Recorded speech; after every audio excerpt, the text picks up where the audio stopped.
আপনার যদি বাবা মা বেঁচে থাকে অবশ্যই বাবা মাকে ভালোবাসবেন, অত্যন্ত ভালোবাসবেন।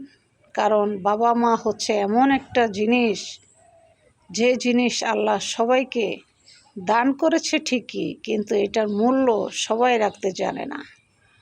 বাবা মা আপনাদের যদি থেকে থাকে অবশ্যই তাদেরকে সম্মান করবেন, এত সম্মান করবেন, এত খুশি করবেন, জান্নাত আপনার জন্য ওয়াজিব হয়ে যাবে। এটা আমার নবীর ঘোষণা, আমার কথা নয়।